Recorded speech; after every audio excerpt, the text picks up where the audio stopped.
పండుగొచ్చెనమ్మా ప్రజాపాలన నిజామాబాదుకు పండుగొచ్చెనమ్మా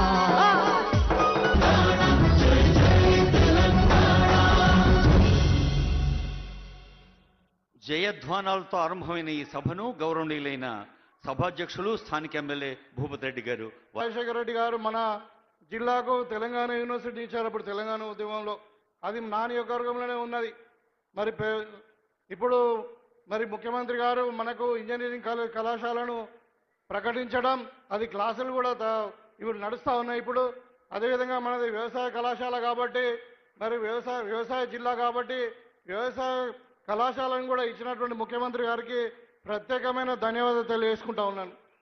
మరి నిజామాబాద్ రూరల్ నియోజకవర్గం మొత్తం కూడా వ్యవసాయం ఆధారపడి ఉన్నటువంటి మున్సిపల్ కార్పొరేషనే కాదు 7 మున్సిపాలిటీలలో కాంగ్రెస్ పార్టీ జెండాను ఎగరవేయబోతున్నామని చెప్పినందుకు మీకు అందరికీ మనస్ఫూర్తిగా ధన్యవాదాలు, కృతజ్ఞతలు తెలియజేస్తున్న మిత్రులారా, ఇవాళ ఈ నిజామాబాద్ జిల్లాకు ఒక గొప్ప చరిత్ర ఉన్నది.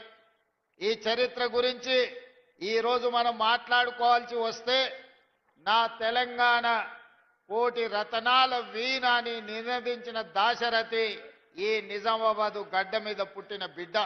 ఇక్కడి జైల్లో నుంచే ఆనాడు ఆ నినాదం అందించారు. ఈరోజు ఈ జిల్లా నాయకత్వాన్ని చూస్తే ధర్మపురి శ్రీనివాస్ గారు కావచ్చు, సంతోష్ రెడ్డి గారు కావచ్చు, అరుగుల రాజారాం గారు కావచ్చు, తొలి తెలంగాణ ఉద్యమంలో ఆడబిడ్డలకు బంగారం అంటే ఎంతో మక్కువ, కానీ 69 తెలంగాణ ఉద్యమంలో తన సొంత బంగారాన్నే ఉద్యమానికి దానం చేసిన సదా లక్ష్మి గారు ఈ జిల్లా నుంచే నాయకత్వం వహించారు. ఈ జిల్లా అభివృద్ధిలో భాగస్వాములైన